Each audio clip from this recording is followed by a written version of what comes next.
your personal mobile devices.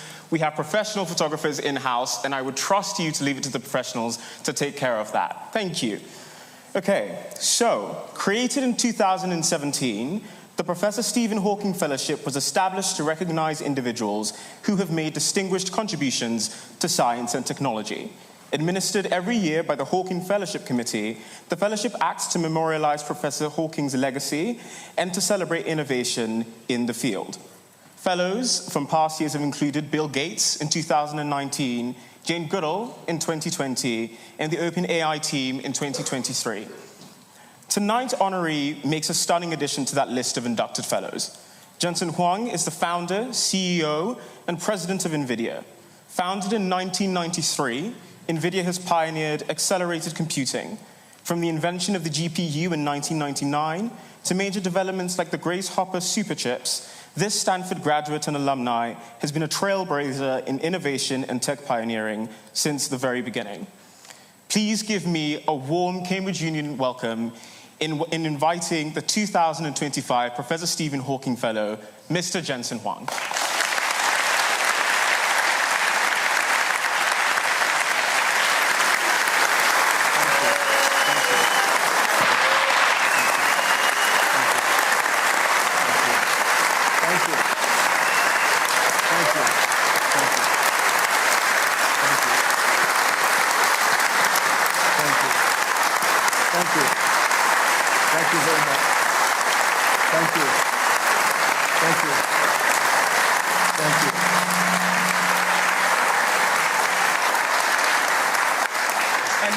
To take the opportunity to invite Lucy Hawking, Professor Hawking's daughter, to present this year's fellowship.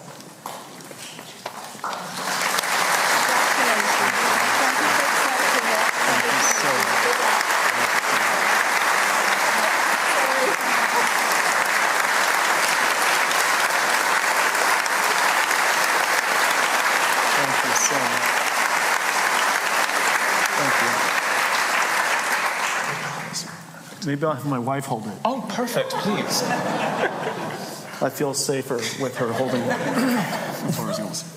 Thank you. Wow. This is quite a moment. You know, today when I arrived, I was so overwhelmed by being on Cambridge that I decided to bask in the moment and write a proper speech. And so I was in, is it the St. James Lodge, is it? It was a beautiful place. The fireplace was going, and I sat in must have been a 3,000-year-old chair, and it was incredible.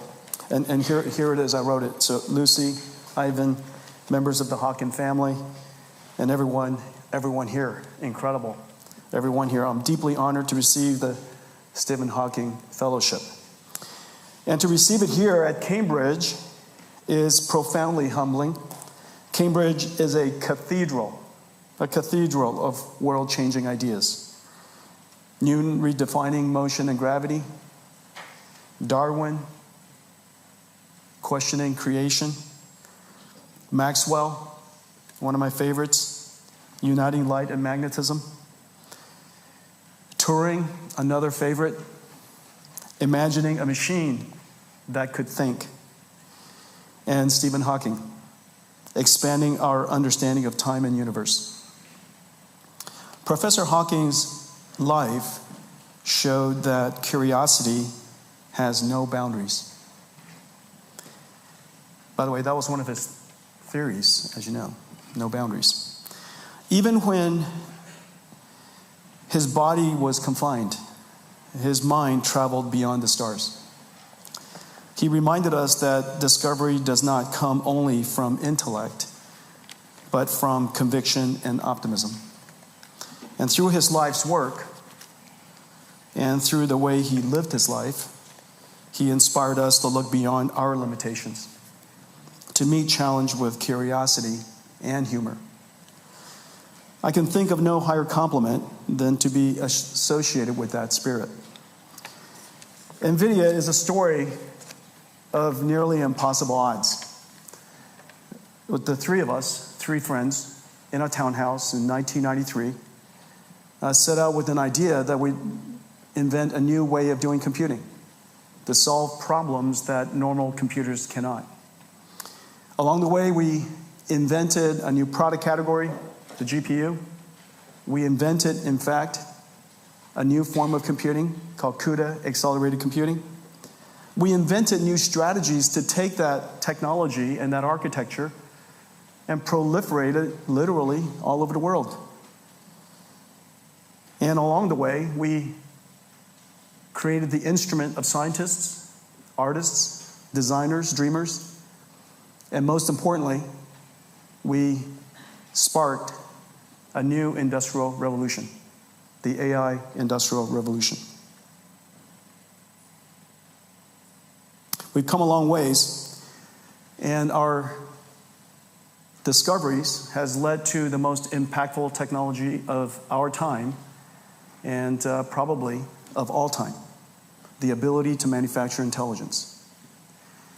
We've now seen the technology advance incredibly in the last decade.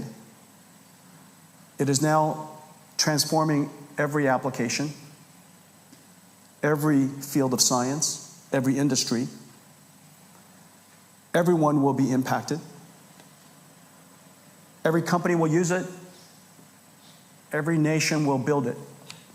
It will now be part of infrastructure, the intelligence infrastructure.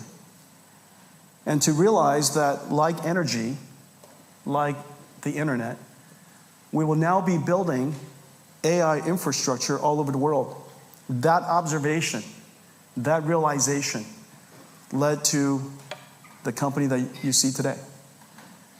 The company helping every company, every industry, every country build out artificial intelligence as part of their social fabric. And so here we are, 33 years later. I'm the longest serving tech CEO the world's ever known. The way you achieve that, by the way, is don't get bored and don't get fired. And in a lot of ways, I feel nVidia and I have been reborn, that the company is renewed, that the entire technology industry is being completely reinvented. Every single layer of the single most important instrument of humanity, computers, is being reinvented. From chips to systems, the software, algorithms, applications, and the potential impact. In no time in history has this happened. Surely not in the last 100 years. And now, the entire tech stack is being reinvented. The entire tech industry is being reinvented. And in fact, we do feel completely renewed. And so in a lot of ways, I'm starting where you're starting. We're all newbies now. We're all looking at a future beaming with opportunity and equal amounts of concern. No technology of this capability can be advanced without thoughtfulness, without care, without scrutiny. And yet, the opportunities ahead is incredible. And so I feel like a startup again. 33 years later, nVidia is now the world's largest startup. And so I'm incredibly proud to receive this. It's a great honor, and I'm looking forward to spending time with all of you. Thank you.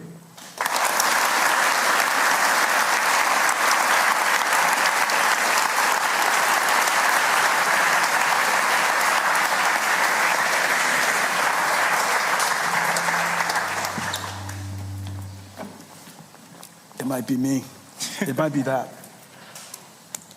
One of us has to go. Sure. Perfect. I think we're fine. Wonderful. Well, thank you very much for joining us today. And I think that it would be amiss if I didn't begin by saying congratulations on receiving the 2025 Professor Stephen Hawking Fellowship. Thank you. With such a rich career and legacy and sense of achievement in all that you've been able to do so far. You're making me nervous. I promise you I'm on my best behavior today. That setup is too much. Taking all of that into consideration, it's tricky to figure out where to start. But to quote The Sound of Music, let's start at the very beginning. It's a very good place to start. So, being born in Taipei and moving to America when you were 9, what comes really apparent in your early years is a great sense of determination, drive, and personal discipline.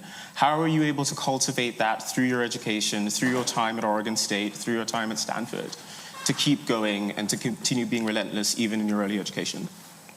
My mom taught me English, and she doesn't speak English.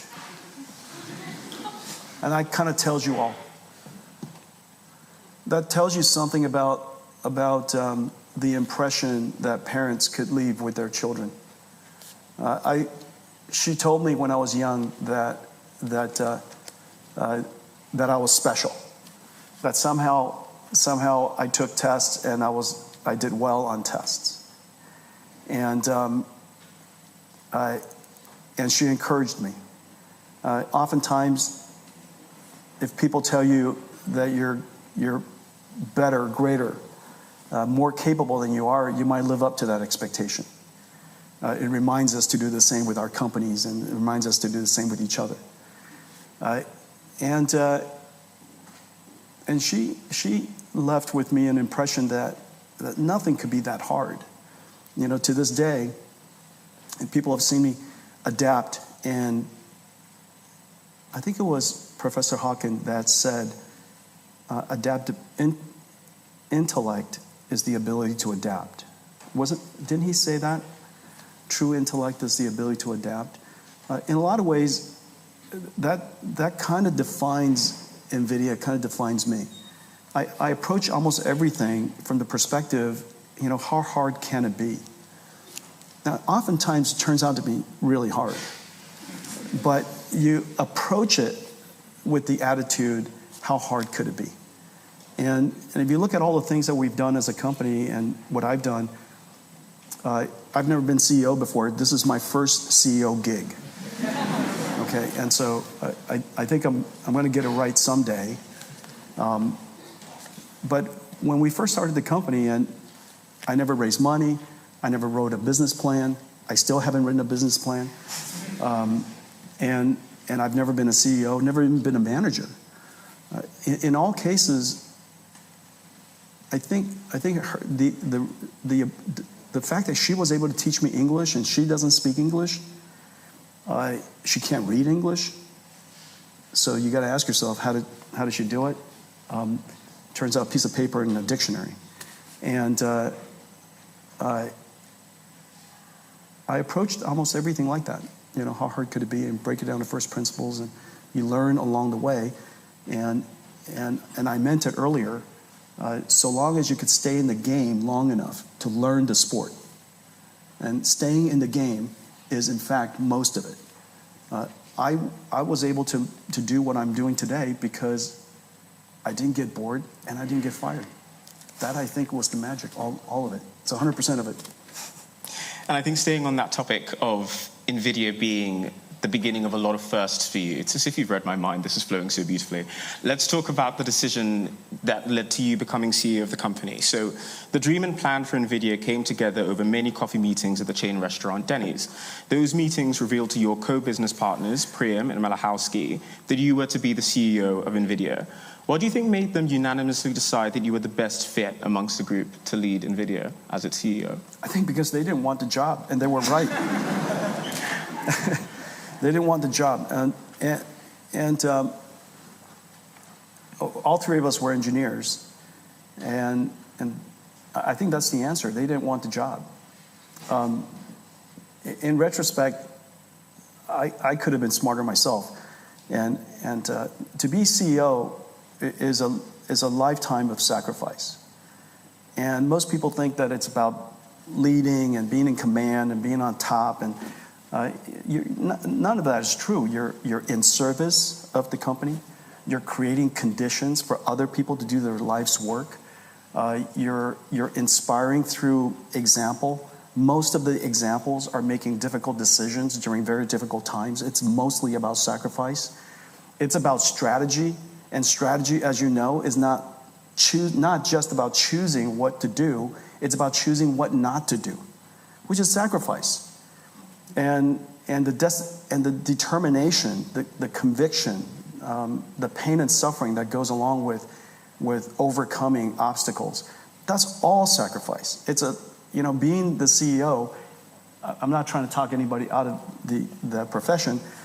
If you were to do it, it is the greatest honor, but you have to realize that it's not about fame and glory. It's mostly about pain and suffering, and a lot of that, I attribute to me growing up. It wasn't an easy journey. We came to America. My parents wanted us to pursue the American dream. They didn't have very much. They were quite modest, and moving to the United States, was quite difficult for us in 1973.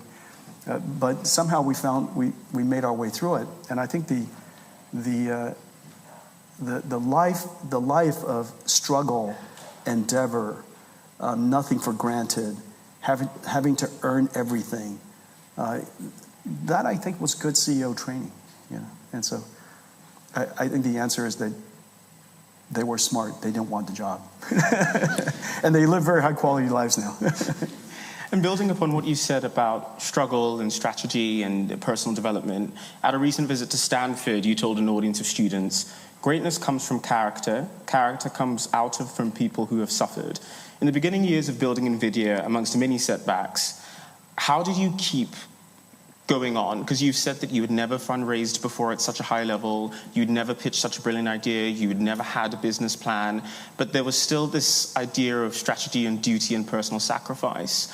I mean, it's one thing to say it, but to live it is often really difficult. Yeah. How did you continue to keep the faith in those really beginning stages? I say it to this day, we believe what we believe. And so we reason about our perspective of the future. And you reason about it from first principles that you learn through education and fundamental first principles.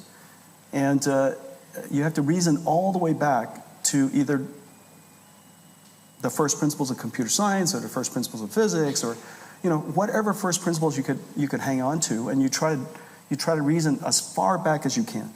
Now, once you do that, and you come to the conclusion that all of the environmental conditions and all the information that you have causes you to believe in what you believe, then at that point, you believe what you believe. And you got to decide, am I going to be somebody who does something with it, do something about it, or do I just become one of those people that, that say something like, oh yeah, I knew that, or I also knew that, or I've said that before, but you did nothing about it. And so I tend to be somebody that would reason about these things and believe it so deeply that, frankly, I could see it in my head. And once I could see it in my head, as far as I'm concerned, it might as well be real. Everything else is just details. And so you manifest your belief as deeply as you can. And after that, you're kind of hard to dissuade. Now, of course, every single day, I gut check all of the assumptions that I made.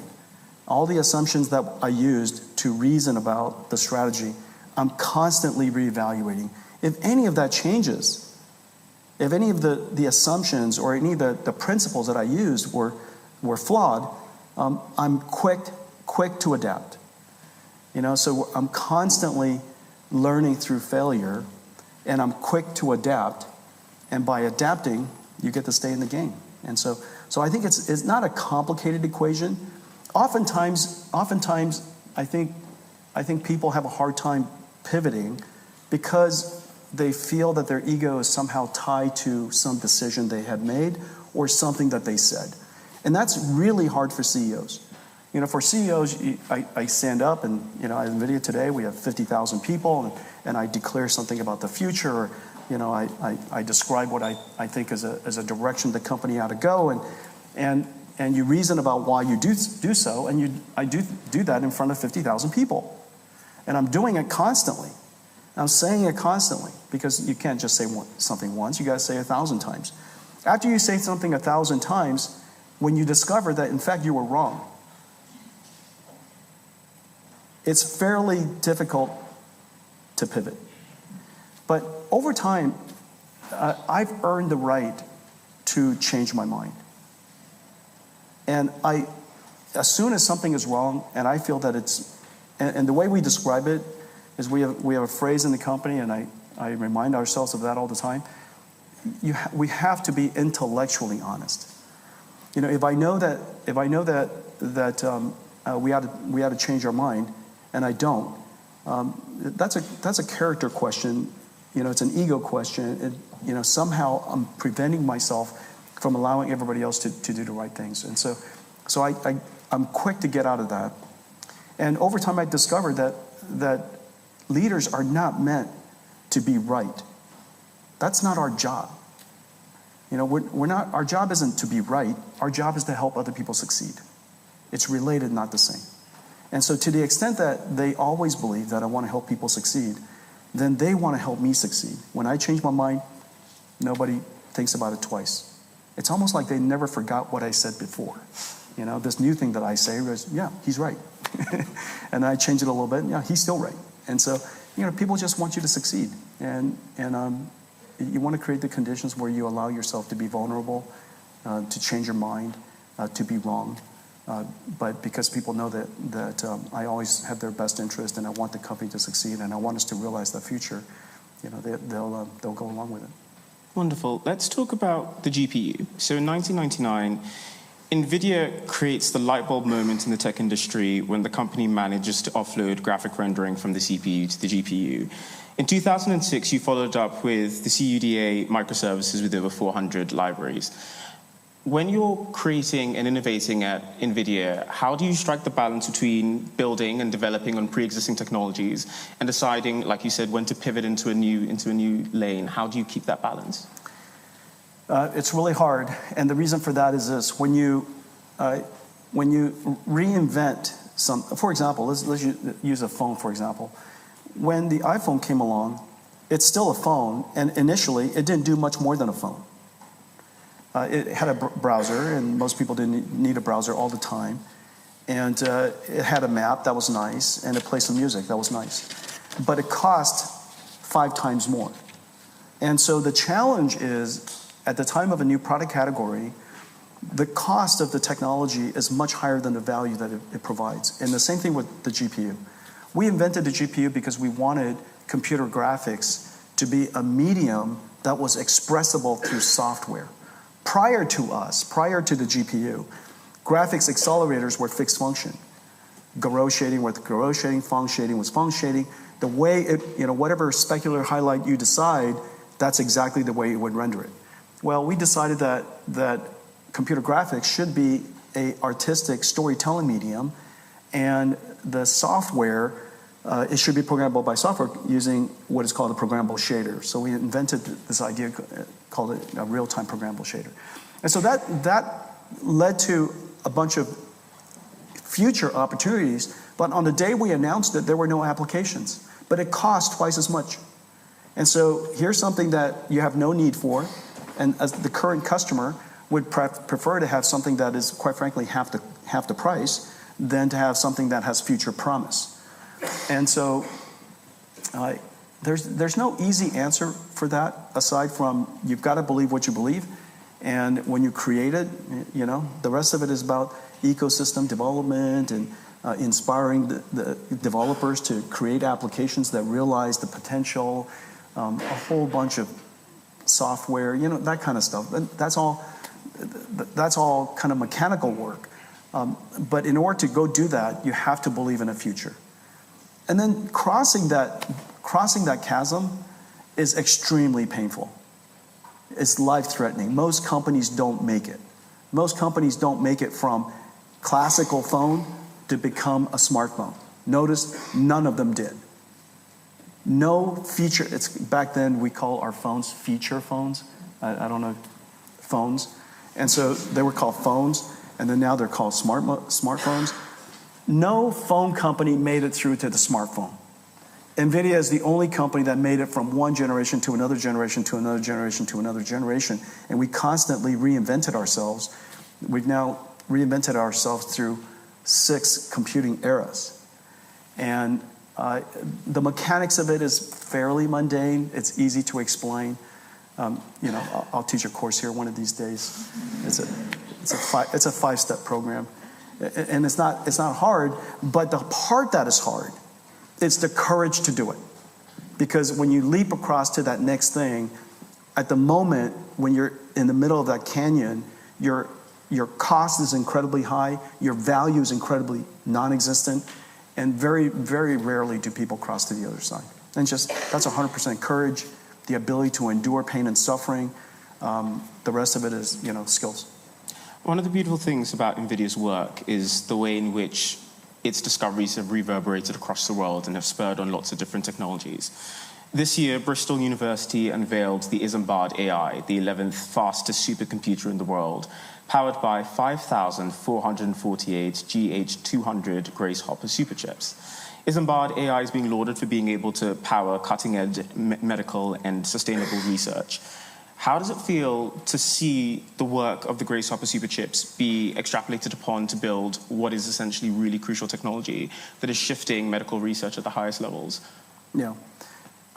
Before Isambard, so that we get the record straight, the fastest supercomputer in the UK built, I built, and it was called Cambridge 1. Did you guys know that? Okay. I never got, I did it because I thought nVidia was going to have a headquarters here in the UK. Did you guys ever hear about the story? I almost bought a UK company. It was blocked by the UK I know, breaks my heart to this day. So anyways, we almost bought ARM. You guys know that, right? We almost bought ARM. And I worked on it for a long time. I thought it would have been a great idea. I still think it would have been a great idea. I don't think it's too late. No, I'm just kidding. Anyways, ARM's a great company. Turned out.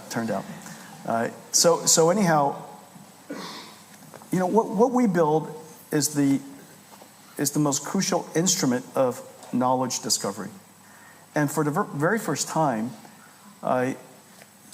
we've built a computer that can understand the meaning of the information that it is processing. It's not just processing data, it understands the meaning of the data it's processing. So for example, it's not processing letters, it's processing words and understands the words. It's not just processing a whole bunch of numbers, it understands that these numbers represent fluid flow. Or that it understands that this sequence of numbers actually represents a protein or a small molecule chemical. And it understands the meaning of it, its vocabulary, its meaning. It understands its functionality. For example, understand the semantics. It understands the context that it's in. And therefore, it understands how it would react in that context. I've just used a bunch of words that, when you apply to ChatGPT, is very, very obvious. But remember, the protein and those English words to the computer is the same. To the extent that we can help the computer understand the nature of proteins, the meaning of proteins, the structure of it, its dynamics, it should be able to understand how it interacts with other chemicals and other proteins in various contexts. We should be able to talk to our protein in the future. What are you? How would you behave? Are you soluble? How do you behave in temperature, high temperature? How do you behave in different types of liquids in different contexts? How would you react to this particular chemical? How would you bind to it? You could just literally talk to a protein in the future. Now, what I just described sounds a little ridiculous right now, but as you know, you could talk to an image today. You just go up to an image and, what are you? I'm a picture of a cat. What kind of cat are you? Can you move? And all of a sudden the image turns into a video. And so notice this is the world that we're in now. Not only were we processing data, we understand the data that we're processing. And the implications of that in the field of course, drug discovery or material sciences or any form of science is really quite profound. And so, we've created what Turing, imagined, right? Artificial intelligence. One of the key visions at nVidia is about being able to turn biology into engineering. Mm-hmm. And nVidia is, alongside other AI companies, doing... How hard could it be? Turns out it's super hard. We've been at it for 10 years. I'm still working on it. nVidia, alongside other AI companies, are doing a lot of really good work at studying molecular biology, particularly as it pertains to things like amino acids, and trying to not only keep the work that you do limited to computers, but also to do cutting-edge medical research. Yeah. At what point did you realize that nVidia possessed the capability to switch into helping with the healthcare industry, and what are your views on the progress that's being made in molecular biology research using AI? 40 years ago, something really amazing happened. 43 years ago. I was the first generation of engineers that designed a computer inside a computer. Before then, all of the engineers did it practically by hand, prototyped our systems into existence. My generation was the generation of what is called computer-aided design. Well, 40 years later, 100% of what we build exists completely as a digital twin inside a computer before we make it. To the point where in the old days, we would tape out a chip, we'd go fab a chip, and we hope it works. Today, these chips are 1 billion times more complicated. Tens of thousands of engineers work on it at one time. We send it to the fab, and when it comes back, I know it works. And the reason why I know it works, because it's been living inside another computer for a long time. Well, that's 40 years later. I believe the time is about now where we have the ability to represent the various hierarchies of biology so that we can have computer-aided drug design. The idea of drug discovery, even the word is wrong. Drug discovery. It's like, hey, honey, I'm going to go look for mushrooms now. And some days you come back empty-handed most of the time. Some days you come back with some amazing truffles. Look what I discovered today. I found it today. Now, of course, drug discovery is a little bit like that. It's much more science and less engineering. If you look at the way we do computers design today, it's 100% engineering. And so we have, every single year, we get better and better and better at it. Drug discovery is very, very hard. Every single drug for every single disease almost feels like a brand new discovery, like a brand new journey. We have to create the computer tools and the information representation, transistors and logical gates and large functions and large chips. We have different languages and different tools to represent the different hierarchies of electronic design.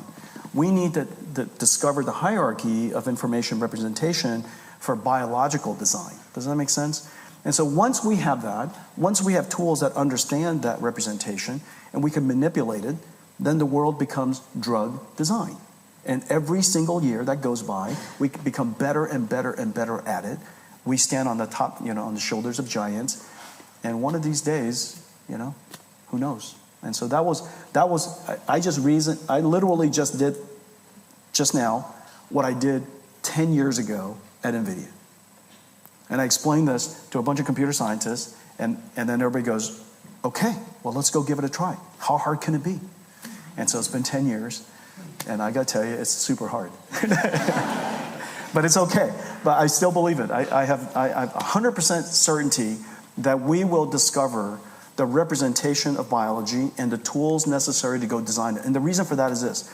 Although we're all a little different, we're largely the same. So there's obviously structure in biology, and obviously it's a repeatable thing. Not only is nVidia crossing over in terms of its legacies into different fields, it's By the way, I just wrote the entire business plan of nVidia going into drug discovery, and this business is now, for us, billions of dollars, and I just wrote the entire business plan just now. No spreadsheets were used, no numbers were applied, no calculus was necessary. Just like that. All simple reasoning. I did the same with autonomous vehicles. I did the same with robotics. I did exactly the same for artificial intelligence. Just like that. We sat there and reasoned about it step by step by step. Usually we have the benefit of a whiteboard. It makes it easier to communicate. After that, somebody takes a picture of it. The company goes off. And 10 years later, in the case of artificial intelligence, 15 years later, here we are. Well, I mean, let's talk a little bit more about artificial intelligence. So not only is the work that nVidia is doing crossing over different fields of science, but it's crossing across borders. In September 2025, nVidia announced a £2 billion investment in the UK AI ecosystem, alongside firms like Balderton, Phoenix Court, Excel. I did it right in front of the Prime Minister. Keir Starmer. Yes. I mean, Keir Starmer championed this I'll invest in your company. I'll invest in your company. Their $2 billion went really fast. Not only did Keir Starmer champion it, it was also recognized by a bunch of other business leaders who thanked nVidia for its bold leadership.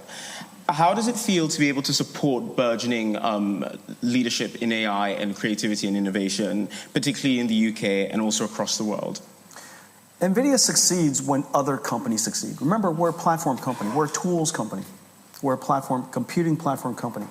Nobody wakes up in the morning, okay? Nobody in your family wakes up in the morning and says, this morning, and go, guess what we need? We need to buy a computing platform. Nobody says that.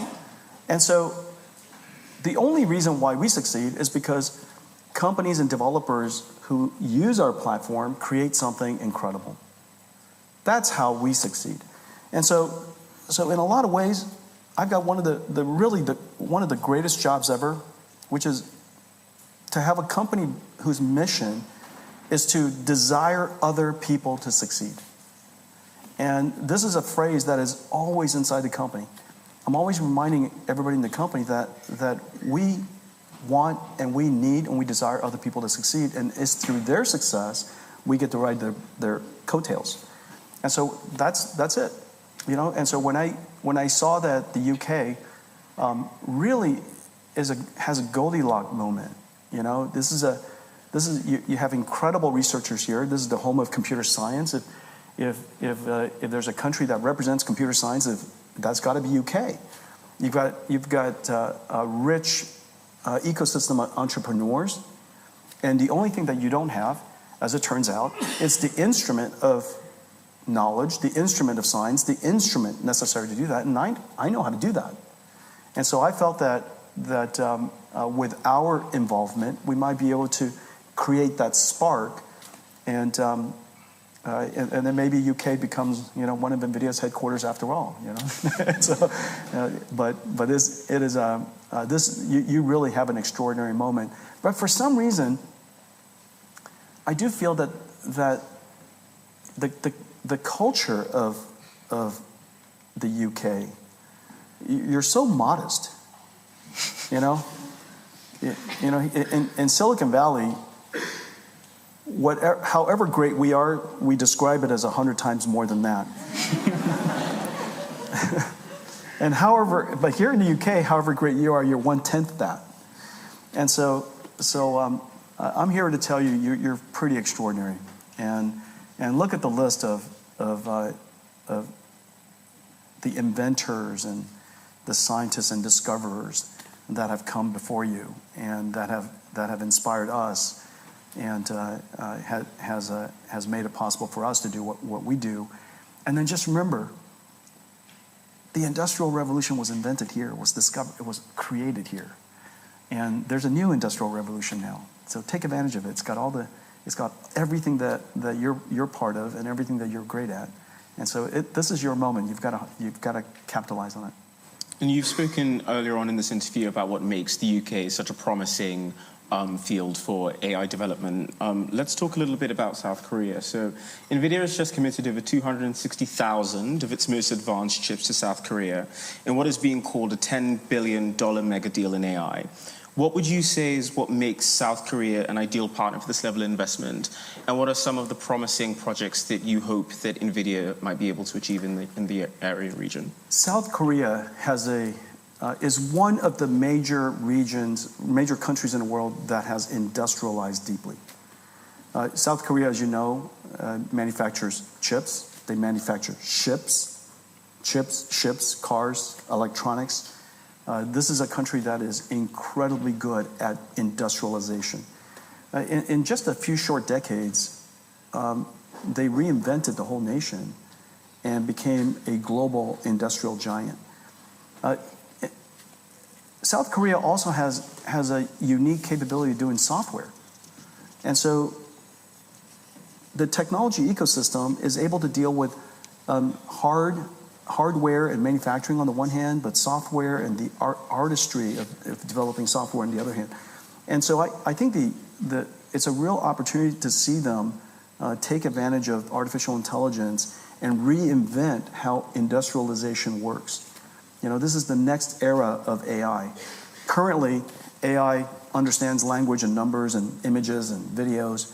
But in the near future, we need AI to understand the laws of physics, understand causality and object permanence and, inertia and that needs to understand gravity and things like that, friction and things like that. And so I think when that happens and when we create embodied AI that could operate, manipulate, and operate in the world, then we're going to reinvent how industry works. And as you know, the world has quite a severe shortage of labor. The world's GDP would be much higher today if not for the fact that we had a shortage of labor. We have shortage of labor in just about every single company, every single field. And so although we talk about jobs being lost, it is very likely that all jobs will be transformed, and it's very likely that AI is going to drive productivity gains and GDP growth like we've never seen before. And that's certainly the hope, and I believe in it. Just the last question from me before we hand over to the floor and the live audience Q&A. Many of the young people sat here today, like you, have a passion for science. Cambridge is a university, much like your alma mater, Stanford, that has produced 126 Nobel Prize laureates with an exciting AI development scheme. The city has produced a culture of many eager to turn their ideas into businesses and to top firms, as you have successfully done. What is one piece of advice you would share to many of the young people who've got an idea, who've got a bullet point, who've got a bit of code that they're excited about? How would you encourage them today? There are some skills in determining whether an idea is a good one or if you want to do something, just go do it. And so long as you're intellectually honest, you're contextually alert, you're environmentally alert, understanding what's going on around the world and your industry, and you're willing to pivot, then that's all fine. Okay, but nonetheless, there are skills in determining upfront whether an idea is worth pursuing or not. But I would say that the singular best piece of advice for entrepreneurs, and it's served me incredibly, is to have this childlike view of the future, which is optimistic, you're curious, and you ask yourself, how hard could it be? And don't let anybody tell you that, in fact, it's really hard. You're going to find out for yourself that, in fact, it's really hard. But you have plenty of time to do that. You have plenty of time to do that. And so people have asked me, would I start the company again if I knew everything today back then? The answer, of course not. It's too scary, it's too painful, too much sacrifice. How could you take all of the feelings and everything that I've learned, all bottled up at this moment, transport it back into a 29-year-old body and go, hey, with that, get at it. You're never going to do it. You're never going to do it. And so don't don't be afraid of ignorance, and don't be afraid of being naive, and don't be afraid of, all of those things. You're going to learn everything you need to learn along the way, and just, if you're really passionate about something, go do it. Just tell yourself, how hard can it be? Thank you so much, Jensen. And on that note, we are going to open the questions up to the floor. So if you do have a question, please stick your hand up nice and high. And then when called upon to, my word, and then when called upon to do that, we will get an EM to bring you a microphone. Let's start right here at the front with the gentleman who's got his hand up. And then afterwards, we will go upstairs to the man in the dark blue jumper. So we'll start here and then go upstairs. Jensen, your point about cooperating with each other and not competing really resonated. But here at the university, we spend a lot of our time training students for exams, marking them, ranking them, and so on. What would your advice be to Cambridge University? Should this 800-and-something-year-old institution abolish exams and have a more cooperative way of building up our student base so that we can adapt to the future which is coming with AI? I guess if there's no ranking and rating, it would be hard for you to know whether the problems and the curriculum is even hard enough that is sufficiently challenging to push the students. I get that. A long time ago, when I first started the company, there was a concept in management called ranking and rating. It was created by another Silicon Valley company. And because that company was famed for being incredibly good at management, I took a lot of the learnings that were being talked about, and I applied it at nVidia. I can tell you today, I've dropped 100% of them. There's no benefit in ranking people. There are ideas called, even back then, 360 peer review. There's no benefit in that. There's no benefit in asking people to rate and review you. I found that most of those techniques don't really work. But in the context of academia, frankly, with AI, I think the idea of information being somehow inaccessible so that it's even worthwhile to compete anymore to get the right answer, I think those days are kind of gone. I do wonder how, I wonder if the way you teach courses are going to be very similar to the way we renew ourselves at a corporate level, continuously learning, continuously renewing ourselves.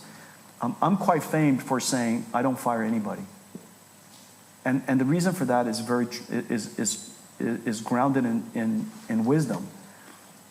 We want to encourage our employees to innovate, which requires them to take risk, which requires them to be vulnerable. They're going to do something that puts themselves out, and they'll likely fail. And if they're taking sufficient risk that is proportional to the type of company that we want to be, then they should fail often. But if we let go of people that we rank to the bottom 5% rule, you might have heard of that management technique as well. Every single year, remove the bottom 5%, because if you do that, then what's left in the soup, is consommé. Okay? But that's complete nonsense, because we love stew. We want we want the mess of a stew, not the purity of a consommé. And so, in fact, we don't want that 5% to be lost, because they happen to be precisely the people who had just taken a risk, failed, and they learned something from it, and they might tomorrow be the outlier that reinvented something to save your company. And so I think the old cultures, the old systems deserve some reevaluation, and certainly because intelligence is now a commodity, we got to say that kind of out loud. Intelligence is about to be a commodity, then what's left? And what's left is a lot of the things that we were just talking about. It's courage, it's intellectual honesty, it's the absence of ego, the ability to be vulnerable in public so that you can create. As you know, artists and inventors and creators, they're humiliated, laughed at often because what they do isn't always perfect. And so you need to have that humility, the vulnerability, and yet the courage to put yourself out there and be laughed at. And so some of those things I think are going to become more important. Can we take a question in the greenish jumper right there? Yeah, indeed. Hi, Jensen. Hi. Thank you for coming to Cambridge, and congratulations again on your fellowship. Thank you. My name's Josh. I'm in Trinity College. You mentioned earlier that you think that the future of jobs are going to change as a result of AI. And a lot of young people, aspiring lawyers, accountants, consultants, bankers, they don't really share that optimism. I think they're more pessimistic about it. So I was hoping you could just maybe shed some more light onto what you think that job transformation will look like and what the benefits will be that will come from it. Okay. One is optimism in humanity. One part of the answer. One part of the answer is pragmatism. And then one part of the answer is evidence. Okay, I'll start with evidence. Radiology was going to be the first industry to be completely destroyed by artificial intelligence. And in fact, almost every radiologist today uses AI. And yet, the number of radiologists being hired has increased. Why is that? Because they can now do more things. There are so many cases that went undiagnosed using radiology, and there are so many cases that were not deeply diagnosed because there's just a bottleneck of how many radiologists could study all those images. And so now the basic stuff is done very, very quickly. Now the number of cases that they're getting, the depth of the cases that they're getting, is much more interesting. As a result, more people getting hired. The pragmatic part of it. Let's say that you have a job, and within your job, part of it is doing some task that, however you describe that task became infinitely fast. Okay? And it used to take you a week to do something. Now it takes you a second to do it. Well, my question to you is, based on that, what is more likely to happen? That you now have more time to enjoy coffee, or you just became busier? It is likely you just became busier. It's just another example of the radiology. The reason for that is because that thing that you were doing is causing you to not be able to do all the other stuff later, past that pipeline, past that workflow, or past that task. Now that task is done infinitely fast, all of a sudden, the answer came back to you. You're now the critical path again. It's no different than if I were to issue an instruction to my group of people that I'm working with, and they're supposed to go off and do a research or do some analysis or simulation and bring that answer back to me so that I can make the next decision. Today, it'll take a day or a week for them to do that. Meanwhile, I'm doing something else. But if it takes a second for them to come back, I'm back in the critical path again. I'm busier than ever. Now, the reason for that is because I have so many ideas, we have so many ideas to go pursue, that when the tasks become super fast, it turns out we could do more things. We become busier. There's some evidence that smartphones made us busier, not less busy. There's some evidence that computers made us busier, not less busy. And so it's because we are now increasingly the critical path, and because we have so many ideas, we can pursue more things. Now, just hope in humanity. We always find a way to discover new things to do, new things to be busy.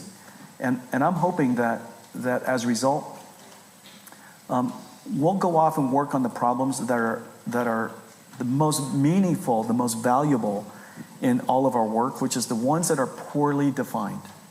The poorly defined work is the most valuable of all work. Discovery work, creativity work, the original creativity work.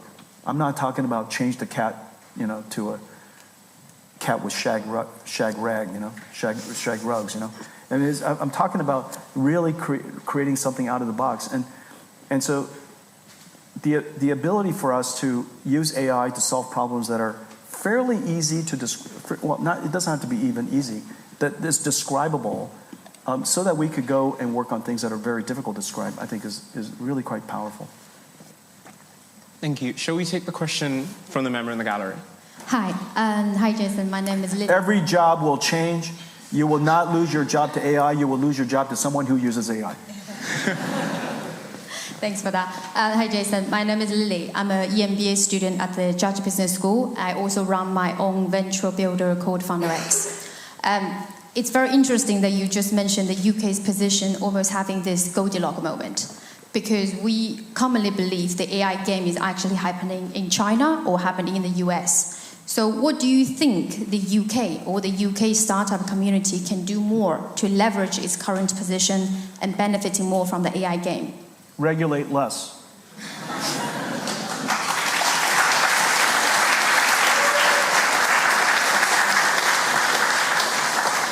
And I mean that deeply and genuinely for the best interest of the UK. I know that regulators, and because so much of regulators are lawyers, which is good, but because they want to protect us, they want to protect society, they could regulate too early. Especially on technology like this, where it's hard to predict the future. You could watch sci-fi movies, but that's not the future. That's called a sci-fi movie. And to use the science fiction movies projected into reality, and through some words of some people, cause social panic to the point that you over-regulate. You're stifling the UK's ability to innovate. The fact of the matter is, China, as you know, technology is under-regulated. And the reason for that is because the leaders in China mostly are engineers. The leaders in the United States are mostly lawyers. And so you can kind of tell what's going on, and the rate of technology evolution and industry evolution in China is just running incredibly fast because they regulate late. They wait until the problems show up and they regulate the problems. They create regulations the way engineers solve problems. Let's not dream it up. Let's observe the problem. Let's understand the root cause of the problem and then solve the problem. And so anyhow, I would say regulate less.